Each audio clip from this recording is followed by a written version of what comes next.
This is Coach Jason Ballard, and I'm a business wingman. Over the years, I've learned a lot from working in our family construction business, serving as a senior officer in the United States Air Force, and running 12 different organizations around the world. Many people helped me get to where I am today, and it's my mission in life to serve as a personal wingman to others. That's what this podcast is all about, providing knowledge, tools, resources, and mentorship to help people soar to their highest altitude.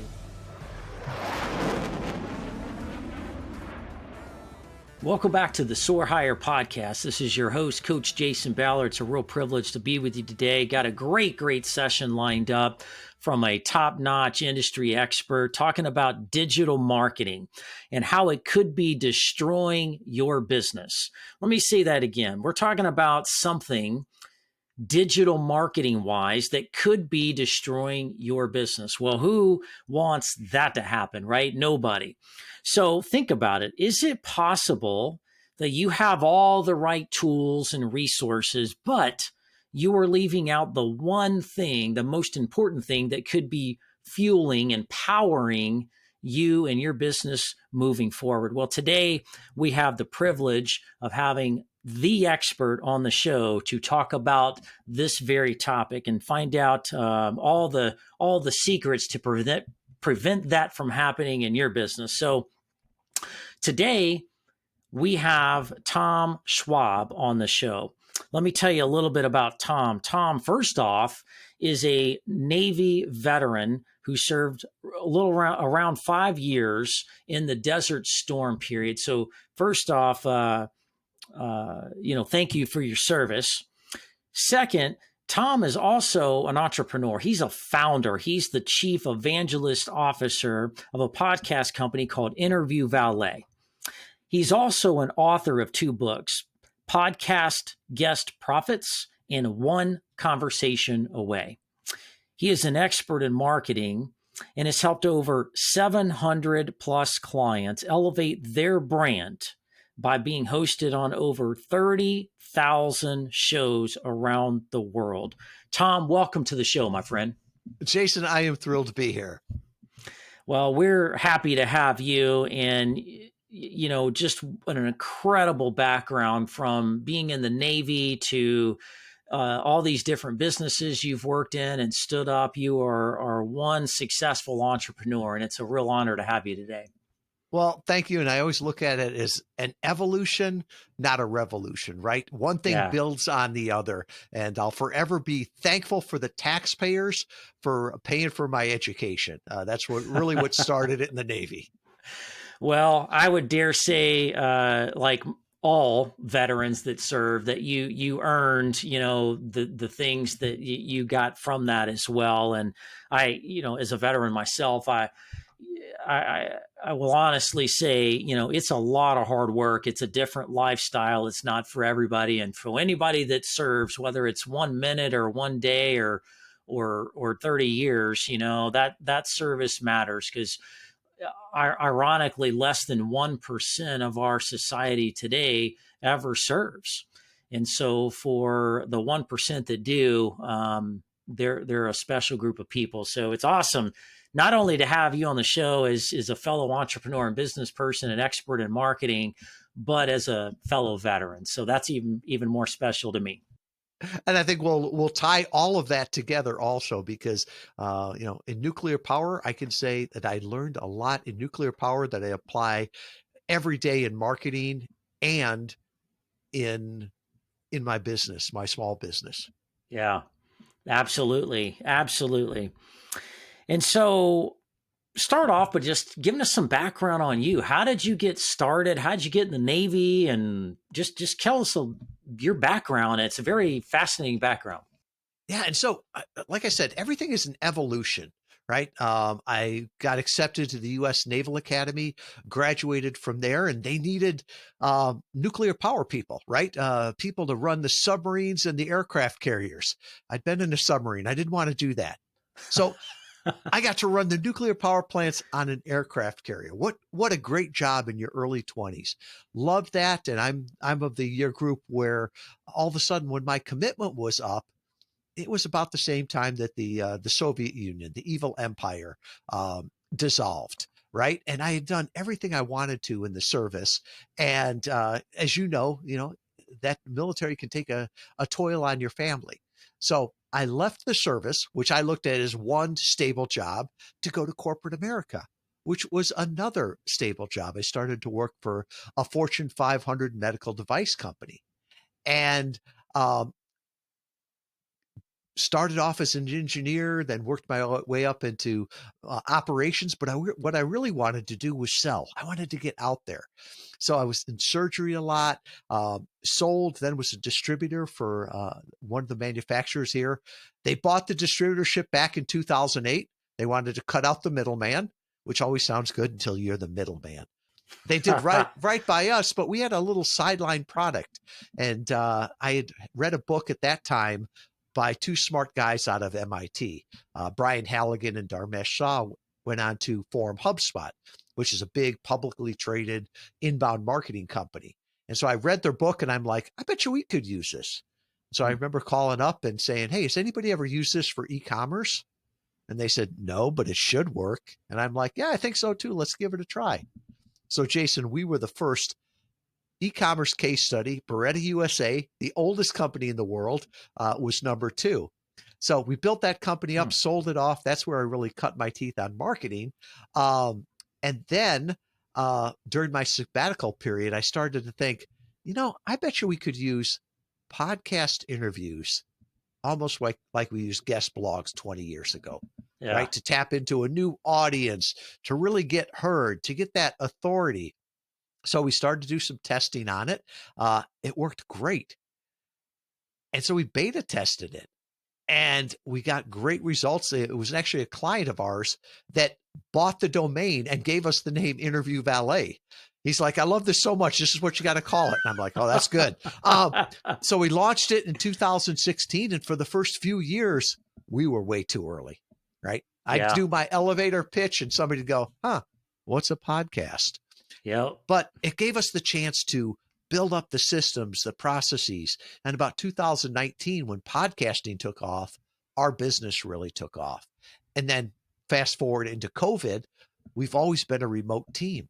So that really helped us expand there. So now here we are, 9 years into the business, and we're working with about 150 high-level coaches, consultants, brands, nonfiction authors, and we've got a team of 30 people in Europe and North America.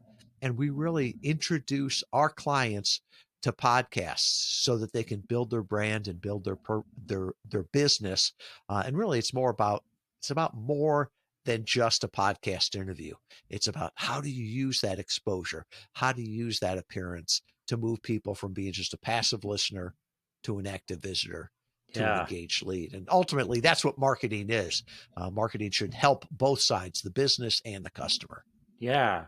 Well, that's an amazing story, man. Thank you for sharing that. And what an entrepreneurial journey that's been on, a lot of ups and downs. And I remember back, a few years ago, like podcasting was not that, there was a few kind of bigger name groups out there, but it seems like a lot of people are gravitating towards the podcast, like even like the news channels and the radio stations, they take that same video and audio content of doing their daily work in the broadcast business, and that gets converted into the podcast and segments and different things. And it's because it goes out over different channels. It's amazing.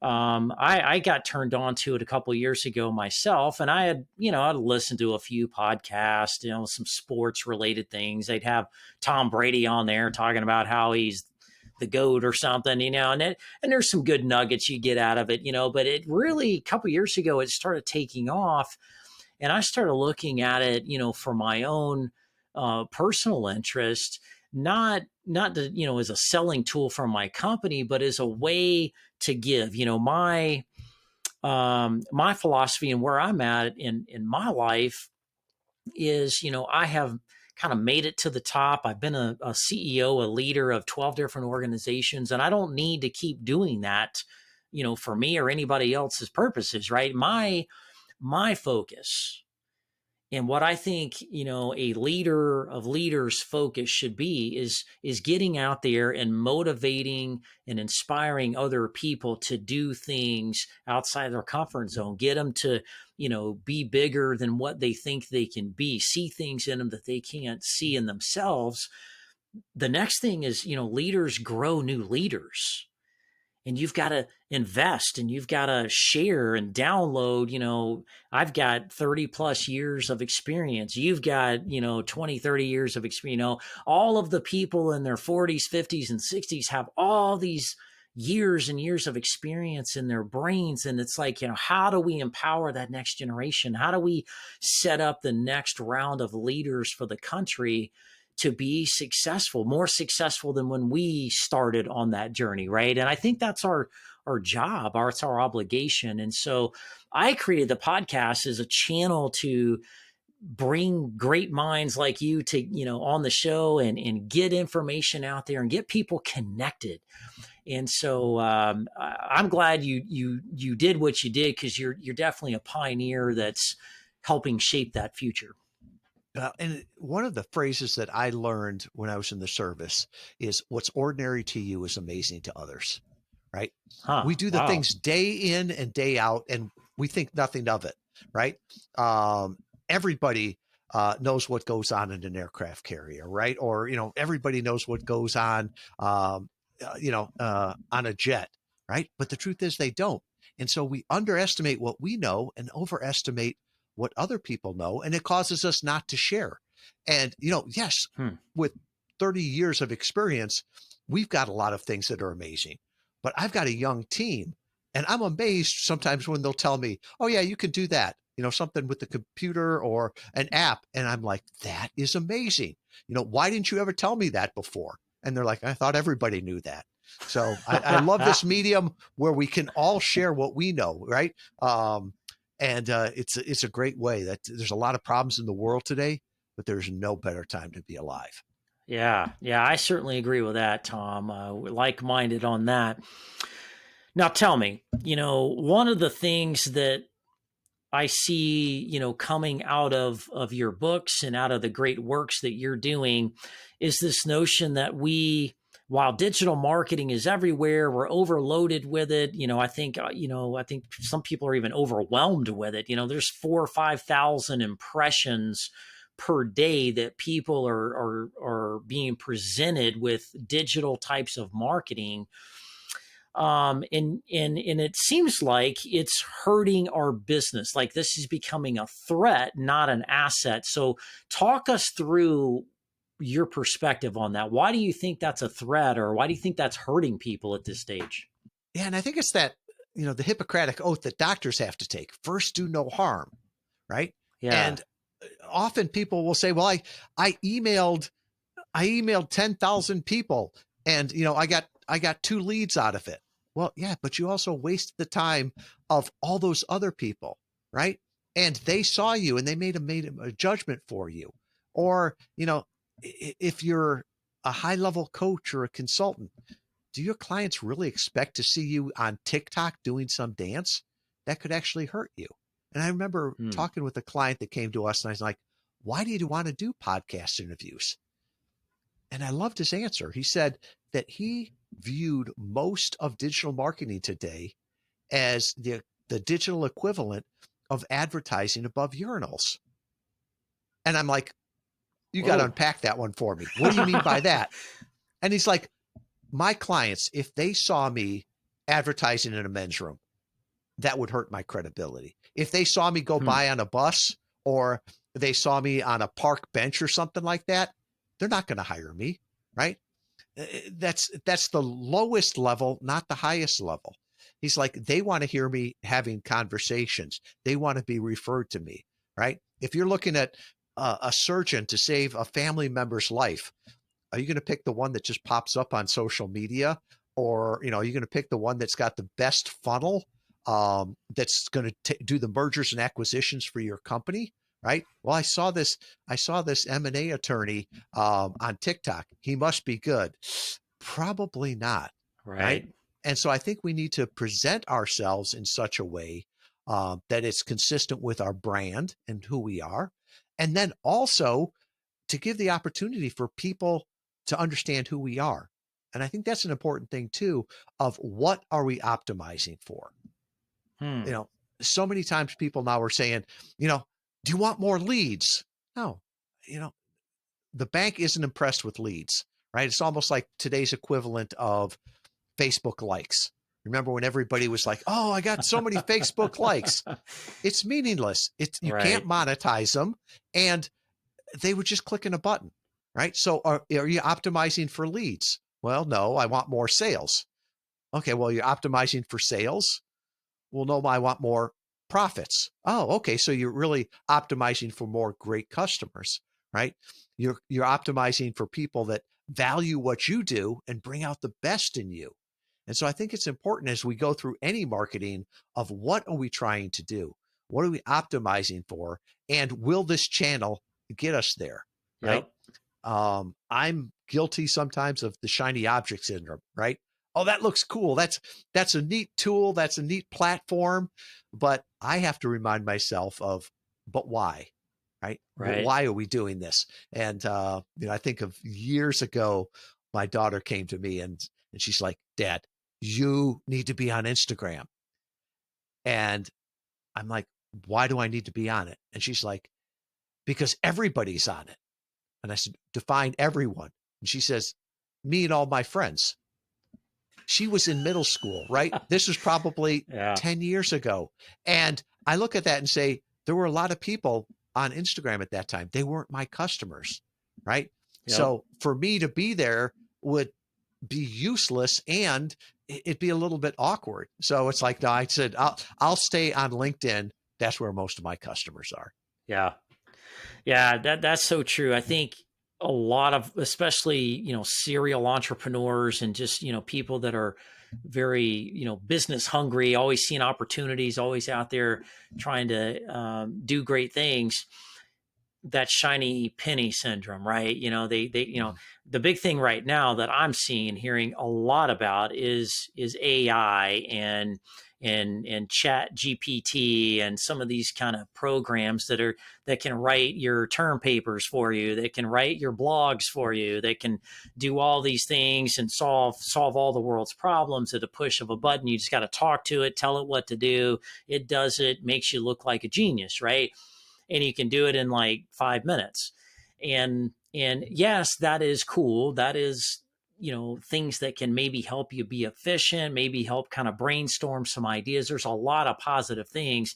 And I do think it's going to be something that is transformational for the most part in the market, but it still doesn't solve all the problems, right? It can, if you let it, present things and do things and change things that you may not want it to change. There's something called, as you know, Tom, something called the voice of the business, the tone, the style, and AI may be able to learn that and maybe get good at that, but we're so preliminary in that conversation.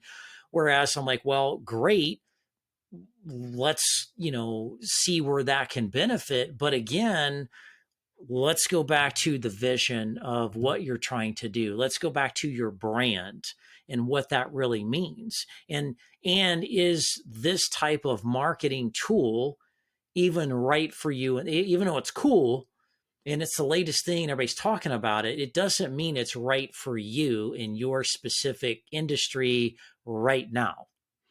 And so, what is the right thing for you? Have you maximized those channels to the best of your ability before you add 10 more cool new things to the portfolio?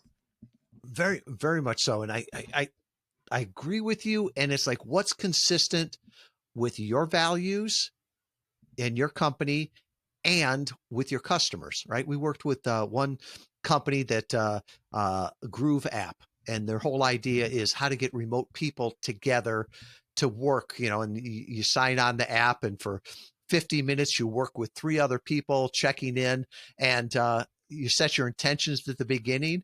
And then at the end of 50 minutes after your Groove, you you get together and say, this is what I accomplished. And it keeps the momentum going there. I love it as an entrepreneur. Yeah. And they came to us and said, we want to tell the story. And they don't have social media because they believe that social media is not helping people, especially around work, right? If you're there to work, don't be playing on all the social media. So they're like, we don't want to add to the problem to do this. So they're like, Yeah. yeah, we don't want to be out there on social media. Instead, we'd rather have conversations on podcast interviews because the founder of it came from WeWork, and then another key person there came from Seth Godin's program. Yeah. And they're like, we understand that our ideal customers, our ideal clients are listening to podcast interviews. So we want to talk to them there and have a meaningful conversation, not just adding to more of the noise. Yeah. Well, I'm glad that's a great segue. I was going to transition because you've got some just excellent perspective in how to get kind of grassroots level with people, because all the digital marketing, all the kind of marketing streams out there are great and they're wonderful. And, certain things are right for certain people. But at the end of the day, don't people still have to just connect and have a conversation anyway? And so how do you break through that noise? How do you, in your terms, kind of create that fuel that kind of ignites the things that really need to happen through these conversations? How does that work? How are you seeing that play out here? Yeah, I guess the first thing I would advise people is to look at yourself in the mirror. How do you like to communicate the best? Right? I'm an engineer at heart. Writing a blog for me is a homework assignment, right? But I love to talk with people, and then we can repurpose that into a blog. So for me, it's most authentic to talk either from a stage on podcasts. So that works for me.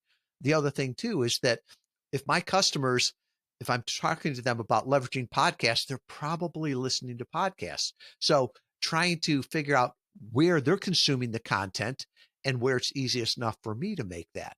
So I think those are important things to look at. And then also realize that there's ways that you can repurpose things. You can take an interview or video that you do and transcribe it, make it into a blog, all of those things, so that you can create in the way that's easiest for you and then repurpose it in the way that's easiest for other people. And, you can get a month's worth of content out of a 45-minute interview. Yeah. The other thing is there's been some conversations going back and forth on, is printed content dead? Is SEO dead? With everything with AI, if it's so easy for me now to write a blog and I can, like you said, I can write a blog in 5 minutes and so can everybody else, the amount of generic content is just going to go up. And so it'll just become sort of generic noise. Now, Yep. Jason, someday they may replace you and I with smarter, better looking guys on video, right? But up to this point, it's us. And so when people listen, they understand it's like, oh yeah, it's not perfect. He's a little bit quirky, but I understand where he's going, and they get to know you. And I think that authenticity in interviews, be it, video interview and audio interview, that really comes through, because now so often I get something written and I'm like, oh, I wonder if this is AI or not. The Yeah. other day we interviewed some new team members, and one of them, I looked at what they had written and I'm like, there's not a typo in here, right? I've never known somebody in my life that knows how to use semicolons and colons and all the rest of that. And I'm like, wow, they're either like a PhD in English or this is AI, right? I Right. want to see, Right. I want to see some typos. I want to see some things that may not be perfect, right? Because we're not perfect, and our clients know that, and maybe that's the way we can stand out today. Yeah. Well, I think an interesting concept, and it's a very simple concept in business that we kind of overlook a lot, is the element of trust. At the end of the day, what's the biggest challenge as a business that we really have to face? That's really the biggest rock to move is trust, because there's so much content. There's so many blogs, so many articles, so many TikTok videos, so many social media posts, so many graphics flying around, so many, quotes of famous people bouncing off the internet waves, right? There's all this stuff. And if you're a buyer in need of something, how do you know what's legit? Just like you were questioning this person's resume, like, is this legit? Did somebody write the machine write this? It's trust. I'm exposed to 5,000 plus things a day, according to the statistics. How do I know who's legit? Who's not? Who really is the expert? Who should I listen to? Who should I not? Where is that genuineness? Where is that sincerity? I get 14, 15 things a day just in LinkedIn alone, not much less email and all these other channels where people are, claiming to do all these things and can produce all these results and want me to partner with them. And it's like, and I delete all of them. I don't even look, as I don't trust it. I That don't trust it. That's interesting, Jason. It reminded me of a book. It was called The Speed of Trust, and it was written actually by Stephen Covey's son, and it's probably 20 years old. But Yeah. his point is when you have trust, everything speeds up, right? And I can think of one of the examples that he gave was when Warren Buffett and Bill Gates got together and did a deal. They did it over lunch. And they said any other time there'd be hundreds of thousands, if not millions of dollars of legal fees going back and forth on it, right? And it Yep. would have taken 6 months to do the deal. They trusted each other. And as you were talking about that too, it's like we've got so many options right now, right? If you want to find, you name it, a coach, a doctor, a lawyer, right? Just Google and you'll probably come back with hundreds of thousands of options. Do you pick the best one? I don't know how you can choose the best one. You're going to choose the one you trust. And that power of trust will get you the results much faster. And I think as we talk about transactions or relationships, right? Chat GPT can give me a lot of transactions, but am I going to trust it with something that's really, really important?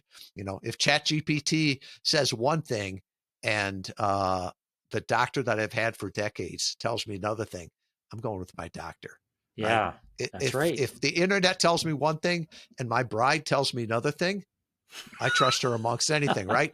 She's got to be right. Well, mama's always right. You never go against mama, right? Not unless you want to survive another day, right? Well, you have an interesting perspective on things, and I want to add it to the conversation here because I think it's very, very powerful and connects some interesting thoughts here on this. Big fish don't swim through funnels, and whales don't click.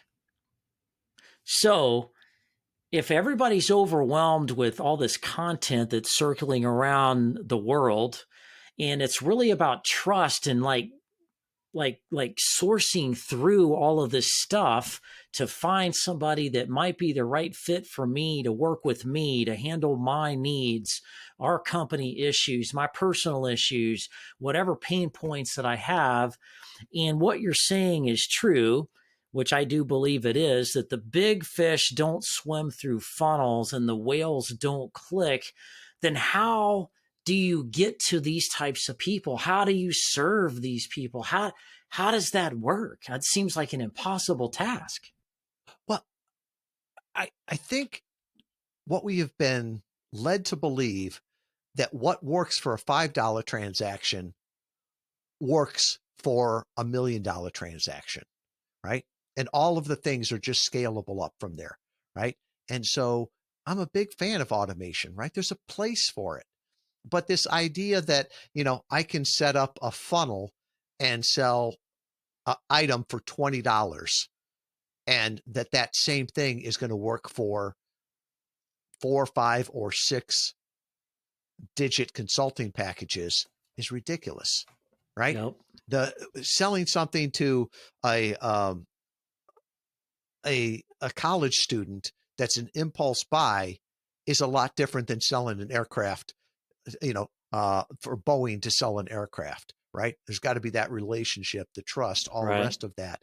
And when I hear people say, well, the first thing you need to do is get them on your list, and then you nurture them, and then you sell them a tripwire product, and then you do this. And that's like, think about if you were selling to a business owner, they're not going to go through all of that. If they have a need, Mm-mm.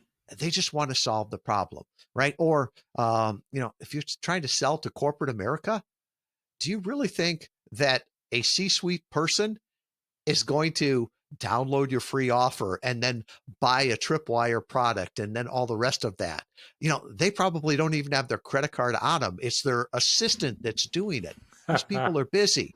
And so from that standpoint, I think it's important to realize that what works at a lower level transaction doesn't work at a higher level relationship. And so if you are trying to work with bigger fish and whales, don't think that the transactions are going to work for that. You got to do something else. And same thing that's always worked: relationships, conversations. And you can supercharge that with technology, but you can't replace that with technology. Yeah.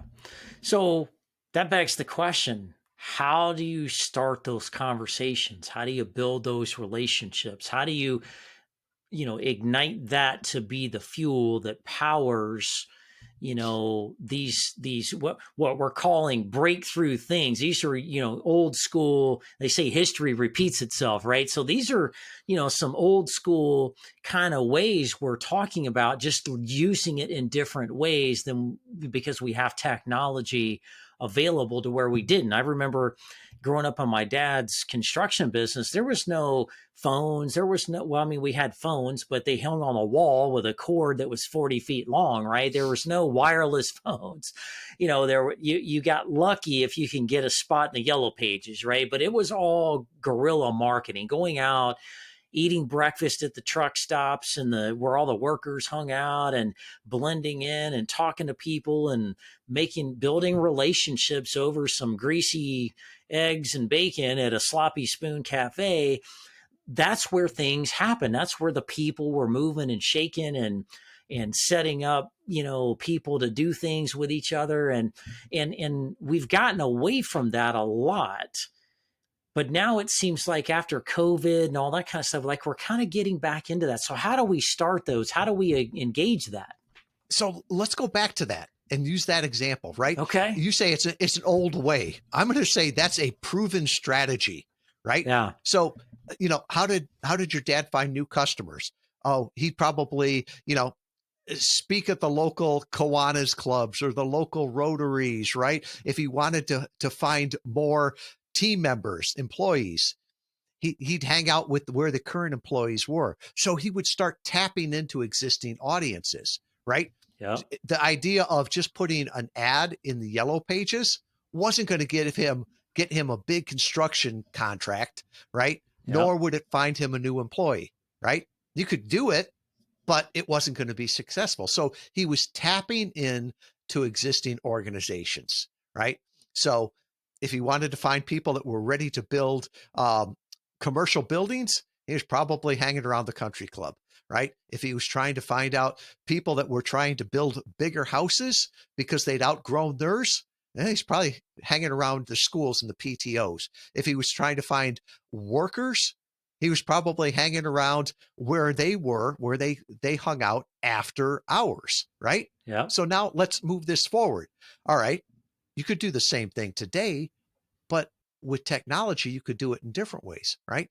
So if you wanted to find people that were looking to buy or to build big commercial buildings, well, those would be investors, those would be big businesses. You could go on to podcasts that already have that established audience, right? And get invited in there.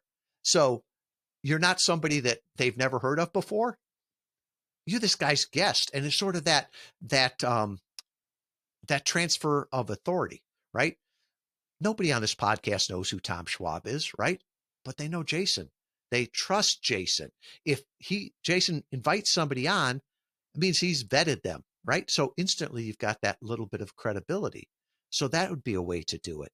If you want to find more employees, well, we worked with Lockheed Martin, right? Lockheed Martin does not need more more people to purchase from them, right? They've got like one. Well, they've got the government that buys from them and other governments, right? They Yep. don't need to go on podcasts to find new customers. What they needed was to go on to podcasts to find new employees, right? Because all Yep. the employees were going to Google and Facebook. They wanted to go to cool companies to work.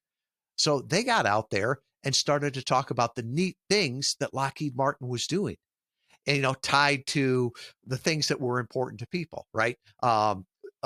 With global warming or CO2, whatever it was, they were out there, and all of a sudden they were on podcasts that engineers and their kind of people were listening to, and that's how they used it from a recruiting standpoint. So I think your answer is use the strategy that has always worked, right? Tapping into other people's audiences, having that confident or that conversation, getting the transfer of authority, of that know, like, and trust.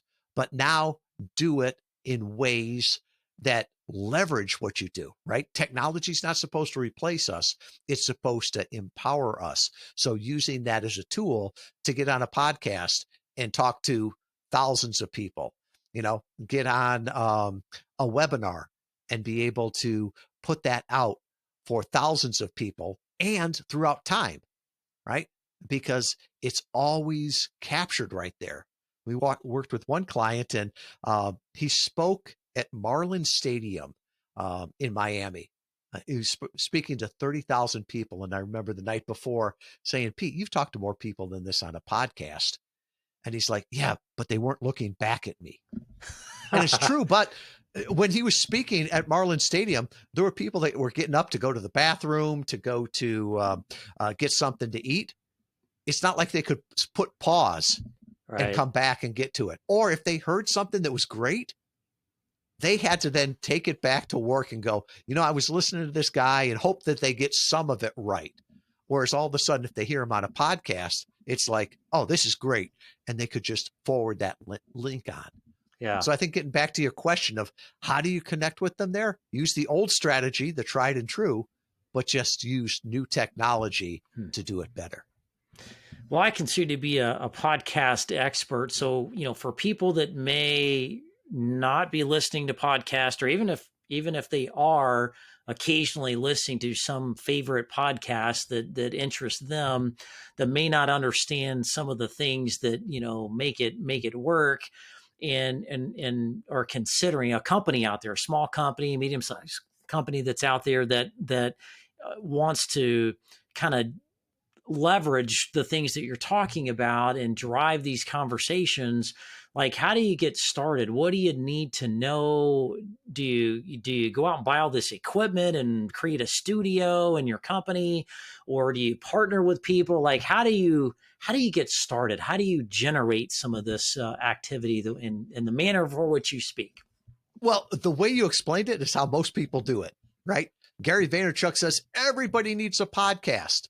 So they start it. And the ugly truth is that 80% of the podcasts that die within the first 10 episodes. Yeah. It's really easy to start one up.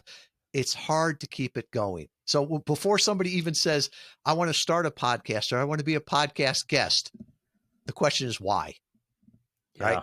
Yeah. Simon Sinek, start with why, right? Yeah. If it's just for fun, it won't be fun after a while, right? Yep. After 8 episodes, it's not as fun and it kills off. So why are you doing it? Jason, you talked about what your passion was to keep this going, right? To give back. Well, that's a passion, right? Or I'm trying to optimize. And sometimes people say, should I be a host or a guest? I'm like, well, should you be an Uber passenger or an Uber driver, right? It's the same platform. It's Yeah. different goals though, right? So I believe that if you want to nurture your current leads and your current audience, be a host. That's a great way to do it. But if you're looking to go out and get new exposure, to get new leads, to get new backlinks, to tap into new audiences, then you need to be a guest on other people's audiences. So Yeah. from that standpoint, so I would start with why, right? Why are you doing it? What's your ultimate goal there? And even if you do start as your own podcast, I think a great way to do that is be on a half dozen podcast interviews, because you get to see behind the curtain, and you get to see how people run it, what platforms they use. You can ask the question, what microphone is that? Why do you like it? Why did you choose it? Yeah. Right. And so from that standpoint, because, going back again to digital marketing, just mention that you're going to start a podcast. The Google gods will listen to you. And the next thing in your feed, you're going to have all these experts that are trying to sell you stuff and a course and all the rest of that. And just start with why. What are you trying to do? The other thing that I always say in business is, well, in business, and I think in life, how can I test this? Right? Yeah. Before I build a studio, which you don't need, before I, get $1,000 microphone, which you don't need. How can I test this? How can I see it'll work? Right? Yeah. Before I buy a sailboat, maybe I should go out sailing and make sure that I like to do it. Right? That sort of thing. Yeah. So how can you try this, and to do little investments? Right? If you go out and on a couple of podcast interviews and you like it, that's probably a good indication that you'll like being a host. If you are on a few interviews with not a whole lot of strategy, but just going out there and you get results from that, man, if you start being more targeted and more strategic, you'll get a whole lot more results out of there. Yeah. No, I love that. I love that advice. And, from somebody that is, I say relatively new, I've been doing this about a year and a half now, the podcast that is. And, I was a little nervous in the beginning. I'm an extrovert. I get out, I'm a coach, I'm out there training and coaching people and talking to people all the time. I'm good about it. I'm passionate about it. And talking is not an issue for me. But I will honestly admit I was a little nervous to start this thing and had all these questions, and it was a lot simpler than I thought it was in my head.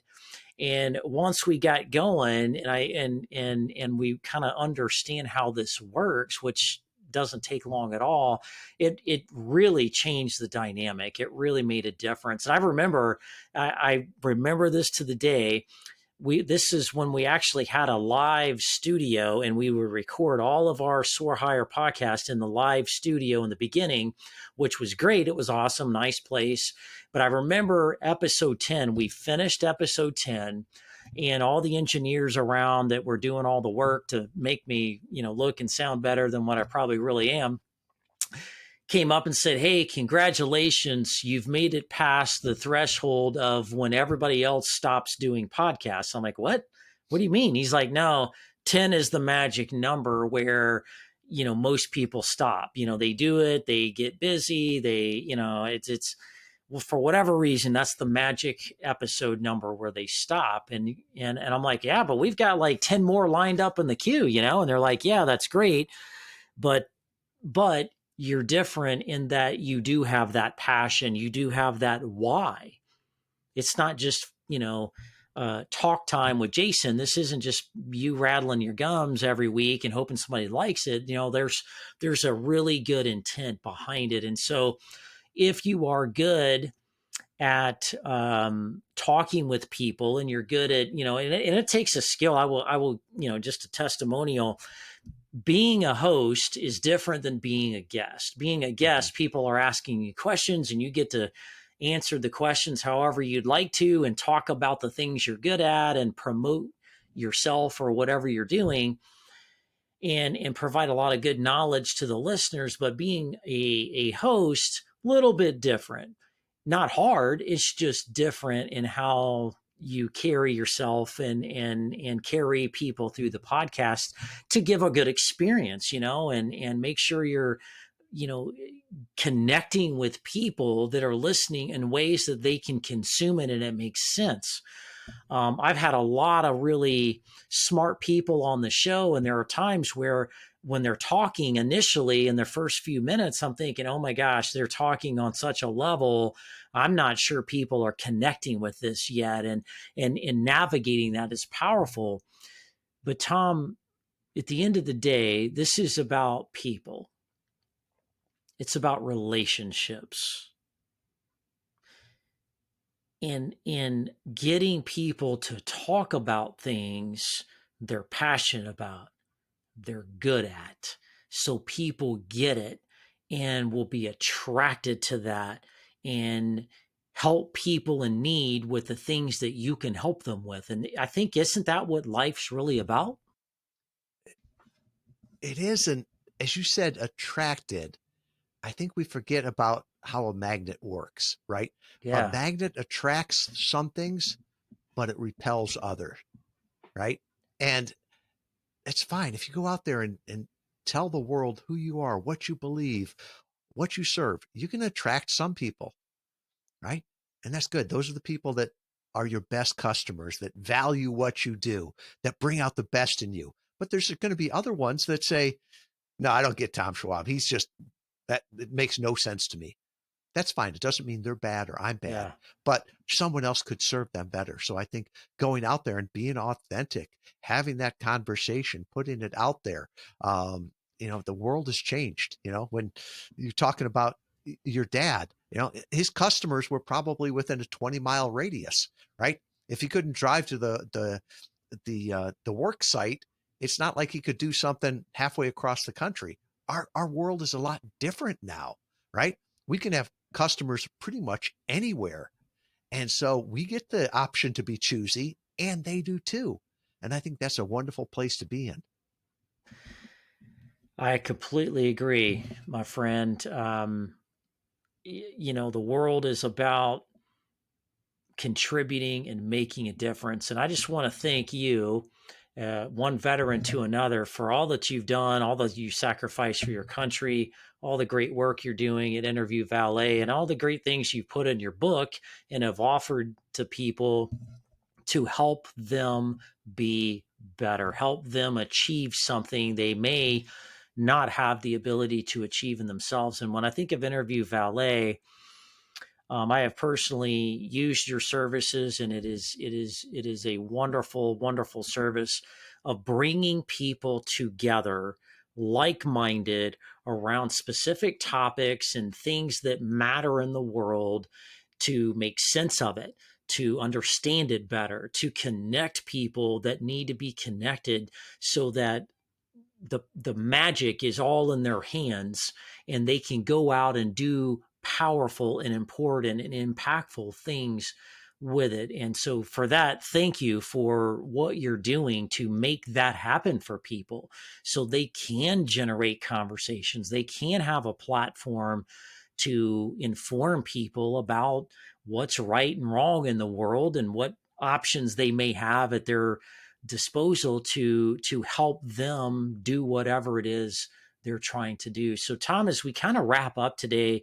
I hate this part of the show with great guests like you, because we can keep talking for another hour or two, but for today's purposes, what are the top 3 things that you want people to remember the most from today? Yeah. I think the first one is that phrase, what's ordinary to you is amazing to others. I Mm, don't care if you're in third grade, you can help a first grader do first grade math, right? So what your experience could help someone, right? And it's never been easier to do that. Um, that would be the first one. okay. The second one is that we need more relationships in the world and less transactions, right? Hmm. Nobody feels good after a transaction. We all feel good after a relationship, right? The third one, and I sign a lot of emails this way: stay strong. The world needs to hear you now more than ever, right? Wow, that's great. There's 3 times that we're all in. We're either going in to a hard time, we're either in a hard time, or we're coming out of a hard time. I don't know where we are right now or where we'll be when you're listening to this, but you need to stay strong and you need to share with people and let people hear you because they're going through hard times and you can really help them. And if I can help you at all, you had mentioned the book. I'm happy to give people a copy of the book. There's an assessment. And also, if you want to talk with me, see if this could work in your business, I'll put all of that stuff back at interviewvalet with a v.com/soar. And all those resources will be there. Yeah, I love the Soar part, especially. I think that was the greatest part, but just kidding. Tom, thank you so much for being on the show. Thank you for providing your contact information. He's just a wealth of knowledge. He's got 2 great books that I highly recommend you go out there and read and check his great work out on Interview Valet and all the great work they're doing. It's absolutely amazing. And so that's it for today's show. Hope you join us next week as we learn how to grow and protect your wealth like the ultra rich of the world. So you don't want to miss that show. Look forward to seeing you next week. Have a great week, everybody.